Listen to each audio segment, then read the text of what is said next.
खुशियों से भरे फेस्टिव सीजन में जहां सब थैंक्सगिविंग के डिनर को अपनी फैमिली के साथ एंजॉय कर रहे थे, वहीं एक मॉल में ब्लैक फ्राइडे सेल चल रही थी, जहां देखते ही देखते पब्लिक इतनी ज्यादा बेकाबू हो जाती है कि वहां अब लिटरली लोग एक दूसरे को कुचल कर शॉपिंग कर रहे थे।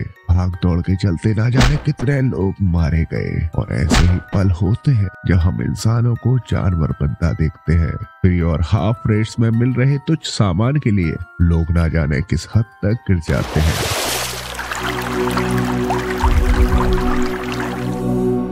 कुछ घंटे पहले हमें एक पुलिस शेरिफ को दिखाया जाता है जिसका नाम एरिक न्यूलन है। वो थैंक्सगिविंग डिनर के लिए अपने फ्रेंड मिच कॉलिन के घर आता है। मिच उसे घर के अंदर ले आता है। एरिक अपने साथ एक केक भी लाया था जिसे उसने खुद ही बेक किया था। असल में एरिक अभी तक सिंगल है। अब एरिक मिच की वाइफ अमेंडा को वो केक देता है और वो डिनर टेबल की तरफ जाता है और बाकी की फैमिली से मिलता है। अब यहाँ हमें एक दूसरी फैमिली को दिखाया जाता है। ये फैमिली मिच के बॉस थॉमस राइट की होती है, जो एक स्टोर का ऑनर होता है। थॉमस की बीवी अब इस दुनिया में नहीं रही थी, जिसके चलते वो एक नई औरत कैथलीन से एंगेज हो जाता है। थॉमस की एक बेटी भी होती है जिसका नाम जेसिका होता है, एंड जेसिका का बॉयफ्रेंड भी वहाँ डिनर के लिए आया होता है जिसका नाम बॉबी होता है। और आज थैंक्सगिविंग के ही दिन उन्हें ब्लैक फ्राइडे सेल को भी शुरू करना था, जिसके लिए थॉमस ने मिच को स्टोर पर बुला लिया था। वैसे तो ये ब्लैक फ्राइडे सेल मिडनाइट के बाद शुरू होती है, लेकिन कैथलीन थॉमस को कन्विंस कर देती है कि इस बार उसे ब्लैक फ्राइडे थर्सडे शाम से ही स्टार्ट कर देना चाहिए, और थॉमस भी अपनी होने वाली बीवी की बातों में आकर ऐसा ही करता है। यहाँ अब मिच भी थैंक्सगिविंग के डिनर को किए बिना स्टोर की तरफ निकल जाता है। अब हमें थॉमस के स्टोर राइट मार्ट को दिखाया जाता है, जहाँ पब्लिक बेकाबू हो रखी होती है। वो स्टोर के ओपन होने का वेट कर रहे होते हैं। वहीं यहाँ जेसिका और बॉबी भी अपने फ्रेंड्स के साथ मूवी नाइट के लिए बाहर चले जाते हैं, और उनके फ्रेंड्स होते हैं गैबी, यूलिया, स्कूबा एंड एवान। ये टोटल 6 फ्रेंड एक कार में बैठकर वहाँ से मूवी के लिए निकलते हैं, पर वही स्टोर के पास वो लोग ट्रैफिक में फंस जाते हैं। तभी इवान कहता है कि चलो जेसिका के डैड के स्टोर पर जाकर उसके लिए न्यू फोन ले लेते हैं, क्योंकि उसका फोन किसी लड़ाई में टूट गया था। जेसिका उन्हें मना भी करती है, पर वो सब नहीं मानते और स्टोर की पार्किंग में कार पार्क कर देते हैं। वहीं रास्ते में जेसिका को एक लड़का भी मिलता है। उसका नाम रायन होता है, जो जेसिका को एक पार्टी में भी बुलाता है, बट बॉबी वहां आकर जेसिका को वहां से ले जाता है, जिससे रायन काफी गुस्सा होता है। अब उसी वक्त अमेंडा एरिक के साथ स्टोर पर पहुंचती है। वो मिच के लिए खाना लाई थी, एंड ये लोग भी पीछे के रास्ते से स्टोर के अंदर चले जाते हैं, और वो सभी स्टोर में खड़े होकर बाहर खड़े लोगों को चिल्लाने लगते हैं, जिससे पब्लिक और भी ज्यादा भड़क जाती है, और वो सभी स्टोर को जल्द से जल्द ओपन करने की बात करने लगते हैं। धक्का मुक्की होने लगती है, और इसी के चलते उनमें से ही कोई एक एरिक से उसका माइक छीन लेता है और ये कह देता है कि स्टोर ओपन हो गया है। और फिर पब्लिक और भी ज्यादा पागल हो जाती है और ज़ॉम्बीज़ की तरह सभी स्टोर की तरफ बढ़ते हैं। ये देखकर स्टोर का एक सिक्योरिटी गार्ड तो डर के मारे वहां से भाग निकलता है। अमेंडा एक गार्ड से स्टोर का डोर ओपन करने के लिए बोलती है, क्योंकि मिच बाहर पब्लिक के बीच फंस गया होता है। तभी इवान इस पूरी सिचुएशन की वीडियो बनाने लगता है। उसे सोशल मीडिया पर फेमस होने की बहुत बड़ी चुल थी, और यहाँ देखते ही देखते पब्लिक के प्रेशर से डोर का ग्लास क्रैक होने लगता है और कुछ ही पलों में डोर टूट जाता है, और पब्लिक उस सिक्योरिटी गार्ड को रोनते हुए स्टोर के अंदर पहुंचती है। इस बीच डोर पर लगे टूटे ग्लास से एक आदमी का गला कट जाता है, और स्टोर में सामान को लेकर लोगों के बीच लड़ाई शुरू हो जाती है।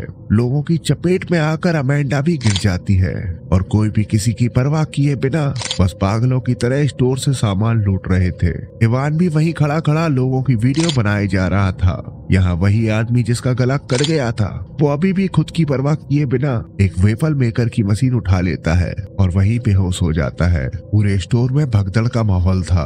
बॉबी उस गार्ड को बचाने की कोशिश भी करता है, बट भगदड़ के चलते कोई उसका हैंड कुचलकर चला जाता है।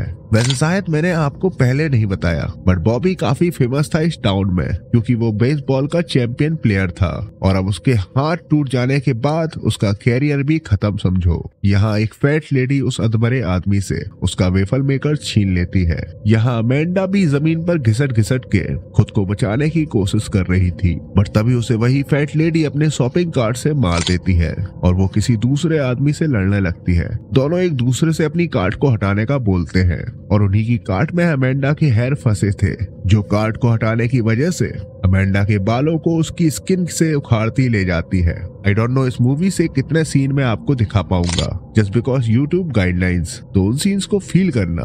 एनीवे अमेंडा भी दम तोड़ देती है। मिच रो रो कर हेल्प मांग रहा होता है बट कोई भी उसकी हेल्प नहीं करता। तभी एरिक वहां आता है और वो भी देखता है कि अमेंडा के साथ साथ और भी कई लोगों ने अपनी जान गंवा दी एक स्टूपिड से ब्लैक फ्राइडे के चलते, और तब जाकर वो हवा में शॉट फायर करता है। अब तक उस हादसे में कई लोगों ने अपनी जान गंवा दी थी और इस बात को पूरा 1 साल बीत जाता है। हमें इवान की बनाई उस इंसिडेंट की वीडियो दिखाई जाती है और उसे कोई अनजान इंसान देखकर किसी तरह की प्लानिंग करता दिखाई देता है। वहीं अब दोबारा से थैंक्सगिविंग के वक्त थॉमस फिर से वही स्टोर ओपन करना चाहता था और उसका कहना था कि इस बार उसने सिक्योरिटी और भी ज्यादा कड़ी कर दी है। लोग उसके स्टोर के खिलाफ नारेबाजी भी कर रहे थे और मिच भी अपनी वाइफ अमेंडा के मौत के जिम्मेदार थॉमस और उसकी फैमिली को बता रहा था। वो ये भी रिवील करता है कि उस दिन सारे कैमरास ठीक से काम कर रहे थे बट जैसे ही स्टोर में दंगे हुए उसके बाद से कैमरास चलना बंद हो गए। इस इंसिडेंट के बाद ही बॉबी भी शहर छोड़कर चला गया था और इस बीच जेसिका का चक्कर अब रायन से चलने लगा था। हमें उस फैट लेडी को भी दिखाया जाता है जो एक डाइनर में काम करती है। इसका नाम लिजी होता है और उसके पास आकर एरिक 2 कप कॉफी ऑर्डर करता है क्योंकि आज उसके डिपार्टमेंट को एक न्यू डेप्यूटी ज्वाइन कर रहा था जिसका नाम डेप्यूटी ब्रेट लबेल है। वो डेप्यूटी वहां पहुंचता है। लिजी उसे एक जॉन कार्वर का मास्क देती है जो इस शहर का फर्स्ट गवर्नर था। इस शहर में जॉन कार्वर काफी फेमस था और लोग उसके मास्क को परेड वगैरह में पहना करते थे। अब यहाँ हमें दिखाया जाता है कि थॉमस ने ब्लैक फ्राइडे के लिए एक कमर्शियल भी प्लान किया था बट किसी ने उनका कमर्शियल सेट बर्बाद कर दिया था और अब वहाँ से एक कुल्हाड़ी भी गायब थी। अब यहाँ जेसिका एंड बाकी सारे फ्रेंड्स लिजी के डाइनर पर बैठे होते हैं जहाँ जेसिका को ऐसा लगता है जैसे उसने बॉबी को देखा एंड तभी उन सभी के फोन पर एक जॉन कार्वर नेम के अकाउंट से एक फोटो टैग की जाती है जिसमें एक खाने की टेबल को सजाया गया था। लेकिन तभी वहां रायन आ जाता है और बात चेंज हो जाती है बट तभी जेसिका किसी को रोड पर उसी जॉन कार्वर मास्क में देखती है जो उन सभी को घूर रहा होता है। बट जेसिका जैसे ही अपना ध्यान हटाती है और दोबारा उसको देखती है लेकिन अब उसे वहां कोई नहीं दिखता। अब हमें उसी अनजान शख्स को दिखाया जाता है जो इवान की बनाई गई वीडियो में से लिजी को चूज करता है और वो एक कुल्हाड़ी को रेडी करने लगता है। रात के वक्त हमें लिजी को दिखाया जाता है जो डाइनर को बंद कर रही होती है। तभी काउंटर पर लिजी को वही जॉन कार्वर मास्क दिखता है। वो उस मास्क को पहन लेती है। तभी उसके पीछे से कोई निकलता है। अब लिजी गेट पर पहुंचती है और वो अपनी जैकेट को पहनने लगती है। उसके ऊपर वही जॉन कार्वर मास्क पहने हुए एक बंदा हमला करता है। वो लिजी को सिंक के पास ले जाकर पानी में उसको डुबाने लगता है और फिर वो फ्रीजर रूम के डोर को ओपन करके लिजी के फेस को उसके मेटल डोर से चिपका देता है। फ्रीजर रूम का डोर ठंडा था और पानी में गीली होने की वजह से लिजी उस डोर से चिपक जाती है। इसी बीच वो किलर अपनी कुल्हाड़ी उठा लाता है और अपनी जान बचाने के लिए लिजी अपनी स्किन को उस डोर से छुड़ाकर भागती है। वो जैसे तैसे करके पार्किंग लॉट पर पहुंचती है बट उसे उसकी कार की चाबी नहीं मिल रही थी। तभी उसकी कार को वो किलर स्टार्ट करता है और वो लिजी को उसी की कार से हिट करने की कोशिश करता है। लिजी भागकर डस्टबिन के अंदर घुसने लगती है और बस कुछ ही पलों में वो कार डस्टबिन को हिट करती है और लिजी की बॉडी अब 2 भागों में बढ़ जाती है। अब सुबह राइट मार्ट स्टोर के ऊपर लिजी की हाफ कटी बॉडी टंगी होती है और यहाँ क्लियर हो जाता है कि किलर उन्हीं लोगों को टारगेट कर रहा था जिनकी वजह से राइट मार्ट में दंगे फसाद हुए थे। और इसी के साथ साथ मैं आपको एक हिंट भी देता हूँ। अभी तक मैंने जितने लोगों का इंट्रोडक्शन किया है किलर उन्हीं में से कोई एक है। तो वीडियो के बीच ही अगर आप किलर कौन है ये फिगर आउट कर लेते हो तो टाइम स्टैम्प के साथ कमेंट जरूर करना। देखते हैं कौन सही गैस कर पाता है। बट चीटिंग बिल्कुल मत करना। एनीवे डेप्यूटी एरिक को डाइनर की सिक्योरिटी फुटेज दिखाता है जिसमें वो लोग किलर को देखते हैं और अब उन्हें भी पता लग जाता है कि किलर जॉन कार्वर का मास्क पहनकर ही यह कर्म कांड कर रहा है। यहाँ जेसिका और बाकी फ्रेंड्स को किलर फिर से एक पिक्चर को टैग करता है और ये वही पिक्चर थी जिसमें लिजी की हाफ बॉडी स्टोर के बाहर टांगी गई थी। अब इस बात को लेकर वो किलर के द्वारा टैग की गई फर्स्ट फोटो को देखते हैं और उस पिक्चर को जूम करने पर उन सबको उनके नेम्स उस टेबल पर लिखे दिखते हैं। इट्स लाइक जैसे वो टेबल स्पेशली उन सभी के लिए बुक की गई हो। अब हमें इतना तो पता चल ही गया है कि किलर वही होगा जिसने अपना सब कुछ उस रात खो दिया होगा, और उसकी लिस्ट में ये सारे फ्रेंड्स सबसे पहले आते हैं। क्योंकि देखा जाए तो अगर ये सब स्टोर में ना जाते और पब्लिक को ना चिढ़ाते तो ऐसा कभी हुआ ही नहीं होता। जेसिका एरिक के पास जाकर उस पोस्ट के बारे में बताती है जिसमें उन सभी फ्रेंड्स को टैग किया गया है, और एरिक उसे कहता है कि तुम्हें इस केस से रिलेटेड कुछ भी पता हो वो तुम मुझे जरूर बताना, क्योंकि अब सवाल जिंदगी और मौत का है। पुलिस स्टेशन से बाहर निकलते ही जेसिका को बॉबी दिखाई देता है। जेसिका बॉबी से पूछती भी है कि उसने कल उसे डाइनर में देखा था, जिस पर बॉबी उसे मना करता है कि नहीं वो आज ही आया है। अब जेसिका इस बात को इग्नोर कर आगे बढ़ जाती है, बट बॉबी जेसिका के साथ चलकर अपने किए की माफी मांगता है। असल में बॉबी का जो हाथ टूटा था उसके लिए वो जेसिका को ब्लेम करता था, और तभी वो बिना बताए शहर छोड़कर चला गया था। अब इन दोनों के बीच सब जल्द ही सॉर्ट हो जाता है, और जेसिका उसे बताती है कि उसकी स्टेप मॉम कैथलीन ने ही उस रात की सारी फुटेज को डिलीट किया था, और उसके हिसाब से उस रात का बैकअप उसे उसके फादर के कंप्यूटर में मिल जाएगा, और शायद उस फुटेज के जरिए वो किलर का पता लगा सके। एंड तभी रायन वहां आ जाता है और बॉबी को पता चल जाता है कि जेसिका अब रायन के साथ है। एनीवे एरिक बॉबी को अपने साथ ले जाता है, और यहाँ हमें किलर को अपने दूसरे शिकार को चूज करते दिखाया जाता है। वो उसी सिक्योरिटी गार्ड मैनी को चूज करता है जो उस रात डर कर वहाँ से भाग निकला था। यहाँ मैनी शहर छोड़कर भागने की तैयारी में लगा था। उसकी कैब भी उसे लेने के लिए वहाँ आ गई थी, बट उसे उसका पासपोर्ट कहीं नहीं मिल रहा था। तभी उसे भी वही जॉन कार्वर मास्क सोफे पर रखा दिखता है। अब वो यहाँ वहाँ किलर को ढूंढने लगता है। वो अपनी कैट की तरफ देखकर कैट से पूछता है कोई है वहाँ, लेकिन तभी नीचे से वो किलर उसे स्टैब कर देता है और उसे गले से पकड़कर देखते ही देखते उसका गला उसके धड़ से अलग कर देता है, और एक बैग में उसके सर को रखकर वो वहां से जाने ही वाला होता है। बट तभी वो कैट खाने के बाउल के पास आकर खड़ी हो जाती है, और वो किलर बड़े दिल वाला बनकर उस कैट के लिए खाना डाल देता है, और वो वहां से चला जाता है। और वो अपने हाइड आउट पर जाकर उसी टेबल पर मैनी के सर को प्लेट में सर्व करता है। वहीं सामने हम लिजी की भी हाफ बॉडी को देख पाते हैं। अब वो किलर इसकी भी एक फोटो लेकर जेसिका को टैग करता है। जेसिका काफी डर जाती है, और सुबह हम पुलिस को भी हलचल में देखते हैं, लेकिन अभी तक पुलिस को कोई क्लू नहीं मिला था। यहाँ जेसिका अपने डैड के सिस्टम से उस रात की सिक्योरिटी फुटेज को देख रही होती है, एंड बॉबी उसके घर के बाहर इंतजार कर रहा होता है, और रायन भी बॉबी के ट्रक को वहाँ देख लेता है। इस बात पर रायन के फेस पर हम काफी गुस्से को देख पाते हैं, लेकिन वो वहाँ से चला जाता है। वहीं आज जेसिका को सिक्योरिटी फुटेज में रायन की भी फुटेज दिखाई देती है, जो उस दूसरे सिक्योरिटी गार्ड से गले मिलता है, जो डोर टूटने के बाद पब्लिक के पैरों तले कुचल दिया गया था। अब जेसिका उस फुटेज से प्रिंट आउट्स निकाल लेती है और बॉबी के साथ पुलिस स्टेशन चली जाती है। उसके पहले प्रिंट में वही लड़का दिखता है जिसने एरिक से माइक छीनकर ये बोला था कि स्टोर अब खुल गया है। इसका नाम लॉनी होता है। वहीं अब जेसिका अपना दूसरा प्रिंट आउट भी एरिक को दिखाती है, जिसमें एरिक गार्ड को पहचान लेता है। एरिक कहता है ये तो डग है, और जब उसने रायन से पूछताछ की थी तो उसने तो पुलिस को यही बताया था कि वो इस शहर में किसी को नहीं जानता। अब कहीं ना कहीं बॉबी और जेसिका को रायन पर शक हो जाता है, और वो ये सारी बातें स्कूल में अपने फ्रेंड्स को भी बताती है। इस पर स्कूबा और इवान को बॉबी पर भी शक था। उनके हिसाब से बॉबी भी जब से शहर में आया है तब से ये मर्डर्स हो रहे हैं, और उनका शक मिच पर भी जाता है, क्योंकि मिच ने उस हादसे में अपनी बीवी को खोया था, और अब वो इसके खिलाफ न्यूज में ऑलरेडी थॉमस की फैमिली को ब्लेम कर चुका है। वहीं यहाँ हमें लॉनी को दिखाया जाता है, जिसे उसकी गर्लफ्रेंड मजे के लिए वहां से ले जाती है। लॉनी को वो एक जगह बिठाकर खुद ट्रैम्पोलिन पर चढ़कर स्ट्रिप टीज करने लगती है। यहाँ लॉनी भी बैठकर मजे ले रहा था, तभी वो किलर वहां आकर उसकी गर्दन 180 डिग्री घुमा देता है, और इसके पास ही वो उसकी गर्लफ्रेंड को भी ट्रैम्पोलिन के नीचे से नाइफ मार मार कर मार देता है। सुबह स्कूल में पुलिस और टीचर्स इवान और स्कूबा के फुटबॉल मैच को कैंसिल कर देते हैं, जिसकी वजह से इवान, गैबी और जेसिका स्कूल में रुकते हैं। इवान गैबी के साथ यूनिफॉर्म उतारने के लिए जाता है। जेसिका उनका मेन डोर पर वेट करती है, और जब इवान और गैबी चेंज कर लौट रहे होते हैं उन्हें वो किलर पकड़ लेता है। और जब जेसिका गैबी को मैसेज करती है तो उसके फोन से रिप्लाई आता है, क्या तुम यहाँ आ सकती हो? तो जेसिका स्कूल में उनको देखने जाती है। जेसिका को गैबी का फोन एक डस्टबिन में मिलता है।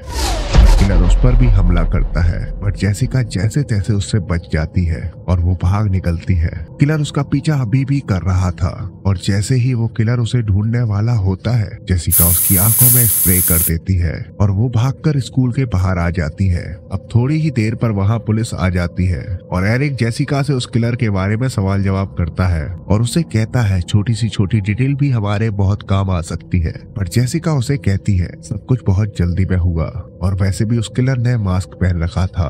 अब बॉबी भी वहाँ आ जाता है और कुछ ही देर में रायन भी वहाँ आ जाता है। अब रायन और बॉबी दोनों ही एक दूसरे को ब्लेम करने लगते हैं कि वो किलर तुम हो एंड ऑल। रायन भी अपनी सफाई में उनसे कहता है कि वो सिक्योरिटी गार्ड को इसलिए जानता था क्योंकि उसे एड्रोल की पिल्स चाहिए थी जिससे उसका ध्यान पढ़ाई पर बना रहे, बट फिर भी वो दोनों एक दूसरे से भिड़ जाते हैं। तो जेस उन दोनों को वहां से जाने को कहती है। एनीवे तभी यूलिया के फादर वहां आ जाते हैं और वो उसे अपने साथ फ्लोरिडा ले जाने का फैसला करते हैं। स्कूबा जेस से कहता है हमें अब अपनी रक्षा खुद करनी पड़ेगी, पुलिस के भरोसे अगर हम रहे तो मारे जाएंगे। तो वो दोनों टाउन के एक आदमी के पास जाकर गन ले आते हैं एंड तभी यहाँ वो किलर यूलिया के घर पहुंच गया होता है। वो एक पुलिस ऑफिसर और उसके फादर को बेहोश कर देता है और वो यूलिया के रूम की तरफ बढ़ जाता है। यूलिया को स्कूबा वीडियो कॉल करता है और वो किलर यूलिया के पीछे से आकर उसके कानों को फोड़ देता है। वो किलर उन्हें यूलिया को तड़पता दिखाता है और ये देखकर स्कूबा अपनी कार को यूलिया के घर की तरफ मोड़ देता है और जल्द ही वो यूलिया के घर पहुंच जाता है और फाइनली पहली बार उनका सामना किलर से होता है।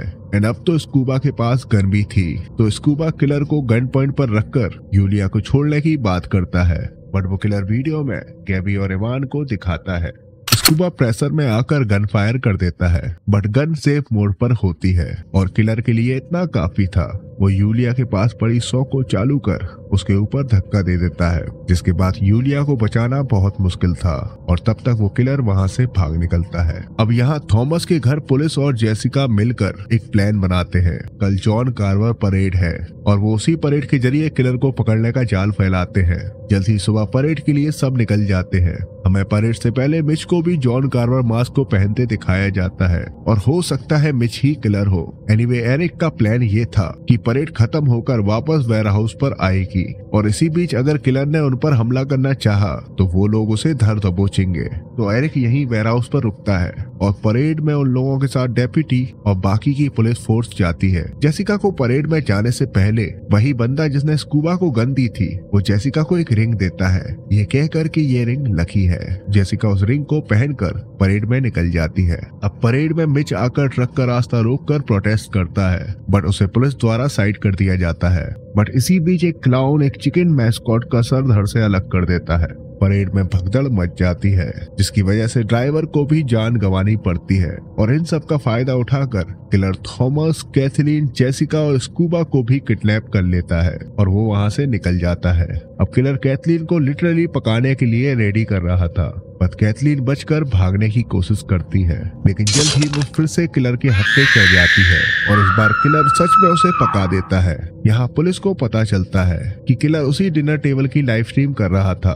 पुलिस लाइव स्ट्रीम की लोकेशन ट्रैक भी कर लेती है, बट ये भी एक चाल निकलती है। किलर जरूरत से ज्यादा होशियार था, वो असल में वहाँ था ही नहीं। अब यहाँ किलर दूसरे फोन से लाइव स्ट्रीम स्टार्ट करता है, जहाँ अब हमें दिखाया जाता है Thomas, Jessica, Scuba, Gabby and Ivan को उसी टेबल पर बैठा हुआ और उनके सामने वो किलर कैथलीन और बाकी सभी विक्टिम्स को टेबल पर सर्व कर देता है, जिसे देख थॉमस उल्टी कर देता है। और ट्रस्ट में इस सीन को डिटेल में मुझे भी नहीं सुनाना, तो वो किलर लाइव स्ट्रीम पर ही इवान को भी मार देता है। वो किलर इवान के सर को स्मैश कर देता है और बताता है कि सिर्फ वायरल होने के चक्कर में तुमने वो वीडियो बनाई, अब मैं तुझे वायरल करता हूँ। इवन लाइव स्ट्रीम पर भी लोग लाइक्स छोड़ रहे थे, कहाँ से आते हैं ये लोग। एनीवे वो किलर बताता है कि उसने सबको तो मार दिया, लेकिन तुम लोगों को अभी तक इसलिए बचा कर रखा है क्योंकि तुम लोग वीआईपी हो, तुम सबको स्पेशल ट्रीटमेंट तो मिलना ही चाहिए। इसी बीच जेसिका को पता चलता है कि उसकी रिंग में एक छोटी सी ब्लेड है जिससे वो रस्सियों को काटने लगती है। यहाँ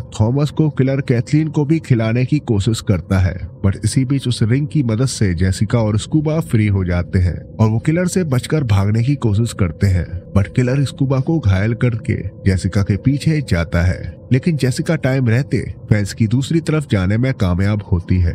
जेसिका भागते भागते शहर की तरफ पहुंचती है, जहां उसे एक पुलिस कार दिखती है और कार के पास उसे एरिक घायल हालत हालत में दिखता है। तभी जेसिका को वहाँ से कोई भागता नजर आता है तो जेसिका एरिक की गन लेकर उसके पीछे जाती है और वहाँ देखने पर पता चलता है कि वो बॉबी है।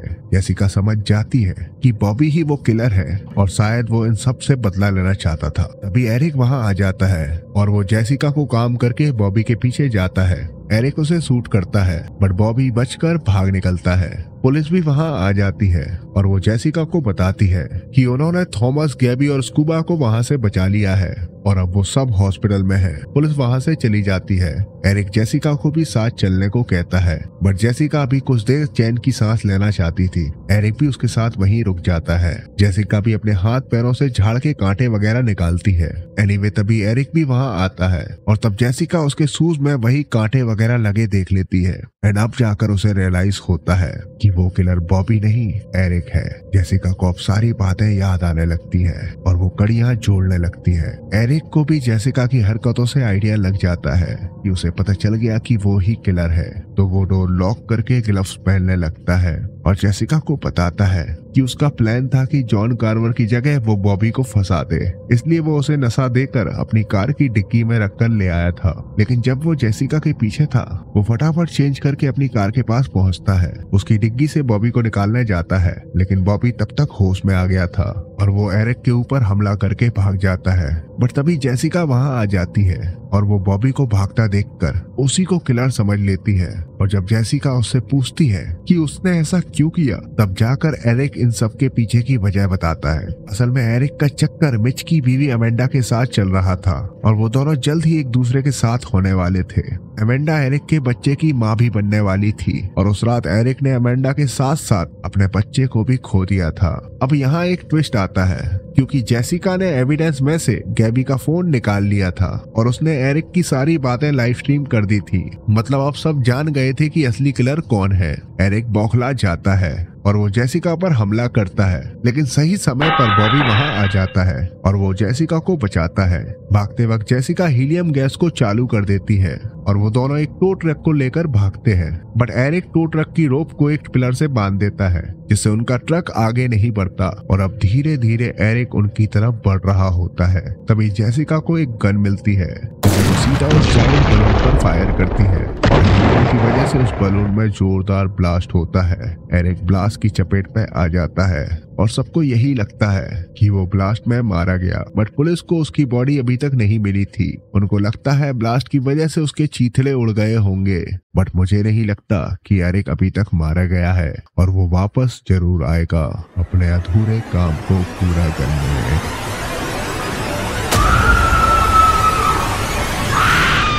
So that's it for today। मुझे नहीं लगा था कि वीडियो इतनी बड़ी बन जाएगी बट मूवी की डिटेल्स भी बताना काफी ज्यादा जरूरी था। तो चलो बताओ किस किस ने पहले ही गैस कर लिया था कि खूनी कौन है। कमेंट बॉक्स आप सभी के लिए ओपन है, कमेंट जरूर करना। आज के लिए बस इतना ही, मिलते हैं अपनी नेक्स्ट वीडियो में। Till then like, share and subscribe और सबसे इम्पोर्टेंट बात, अपना ख्याल रखना। Bye. From the break of dawn to the midnight hour, putting in work, got the superpower. Art clarify, he's the man, don't you know? Exploring movies, shows, games, and like he's got the flow. Grinding day and night, don't ever stop. Analyze the plots, connecting the dots. He's got the vision, he's got the drive. Shining like a star, he's the one we're gonna recognize. Illuminate the screen, art clarify. Bring the knowledge, make us all testify. Break it down, analyze with passion and grace. Art clarify, you're taking your place.